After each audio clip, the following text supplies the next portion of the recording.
പാലക്കാട്ടും വർക്കലയിലുമൊക്കെയുള്ള ചില ഒറ്റപ്പെട്ട പ്രദേശങ്ങളിൽ ലഹരി മരുന്നിന്റെ ഉപയോഗം ആരംഭിച്ചതിനെ കുറിച്ചുള്ള ഒരു ഫീച്ചറായിരുന്നു അത്. അതിനുശേഷം ഈ 10-30 വർഷങ്ങൾ കഴിയുമ്പോൾ നമ്മളിന്ന് ജീവിക്കുന്ന ഈ കേരളത്തിന്റെ മുക്കിലും മൂലയിലുമൊക്കെ ഒരു കൊടുങ്കാറ്റായിക്കൊണ്ട് ലഹരി വ്യാപിച്ചുകൊണ്ടിരിക്കുകയാണ്. പണ്ടൊക്കെ നമ്മൾ പറയാറുള്ളത് മനുഷ്യത്വമുള്ളവർ സാധാരണ കുട്ടികളെയെങ്കിലും വെറുതെ വിടുമെന്നായിരുന്നു. എന്നാൽ ഇന്ന് ആരൊക്കെയോ ഈ സമൂഹത്തിന്റെ, ഈ രാജ്യത്തിന്റെ, ഈ മനുഷ്യകുലത്തിന്റെ ശത്രുക്കളായി ഉണ്ട് എന്നുള്ളതൊരു സത്യമാണ്. അവർക്കാരും മിത്രങ്ങളായില്ല.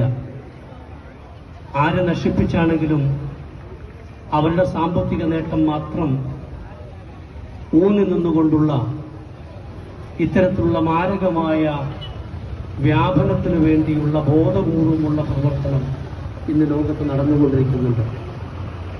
അതുകൊണ്ട് തന്നെ ഒറ്റപ്പെട്ട എന്തെങ്കിലും മുദ്രാവാക്യങ്ങൾ കൊണ്ടോ ആരെങ്കിലും നടത്തുന്ന പ്രസംഗങ്ങൾ കൊണ്ടോ നമുക്ക് തടയാൻ കഴിയുന്ന ഒന്നല്ല ലഹരിയുടെ വ്യാപനം.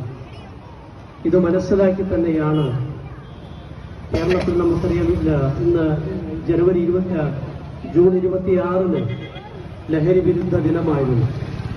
പകരം ഗ്രീൻ വാലി സ്കൂൾ അതിന് ഒരു 10 ദിവസത്തെ ക്യാമ്പയിനാക്കി മാറ്റാൻ കാരണം ഇത് മനസ്സിൽ തങ്ങി നിൽക്കുന്ന, അവനവന്റെ ബാധ്യതയെക്കുറിച്ച് പൂർണ്ണമായ ഒരു ബോധ്യതയുണ്ടാകുന്ന, സമൂഹത്തിൽ എല്ലാവരിലേക്കും ഇതിന്റെ സന്ദേശം എത്തിക്കാൻ കഴിയുന്ന ഒരു പ്രവർത്തനം ആവശ്യമുണ്ട് എന്ന് തോന്നുന്നുകൊണ്ടാണ്. കഴിഞ്ഞ 10 ദിവസമായി നമ്മുടെ കുട്ടികൾ അതുകൊണ്ട് തന്നെ രാപ്പകലുകളില്ലാതെ ഒരുപാട് പ്രവർത്തനങ്ങളിൽ ഏർപ്പെട്ടിട്ടുണ്ട്.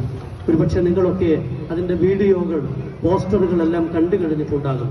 തീർച്ചയായും ഇത് നമ്മുടെ കുട്ടികൾ തുടങ്ങി വെച്ചു എന്ന് മാത്രമേ ഉള്ളൂ. ലഹരിക്കടിപ്പെട്ട ഓരോ കുറ്റവാളികളും നമ്മുടെ നാടിൽ വലിയ ഭീഷണി തന്നെയാണ്. അതെ, സമൂഹത്തെ വരിഞ്ഞു മുറുക്കിക്കൊണ്ടിരിക്കുന്ന ഈ മഹായുഗത്തിന്റെ കണികളിൽ ആൺ പെൺ ഭേദമന്യേ കൂടുതലും വിദ്യാർത്ഥികളാണല്ലോ.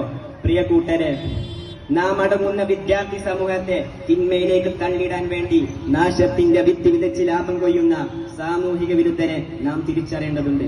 അതെ, അവരെ സമൂഹം ഒറ്റപ്പെടുത്തുക തന്നെ വേണം. നമ്മുടെ നാട്ടിൽ വർദ്ധിച്ചു വരുന്ന കൊലപാതകങ്ങളുടെയും അക്രമങ്ങളുടെയും പ്രധാന കാരണം ഈ ലഹരി ഉപയോഗം തന്നെയാണ്. എന്തിനേറെ പറയണം, വിദ്യാർത്ഥികൾക്ക് വഴികാട്ടിയായ ഒരു അധ്യാപകന്റെ ക്രൂരകൃത്യത്തിൽ ഇരയായ യുവ ഡോക്ടർ പിടഞ്ഞു വീണപ്പോൾ ആ അധ്യാപകൻ ലഹരിക്കടിമയായിരുന്നു എന്ന വാർത്ത നാം ഓരോരുത്തരും ഞെട്ടലോടെയാണ് കേട്ടത്. അതേപോലെ തന്നെ ലഹരിക്കടിപ്പെട്ട ഒരു പിതാവിന്റെ വെറ്റേറ്റ് 6 വയസ്സ്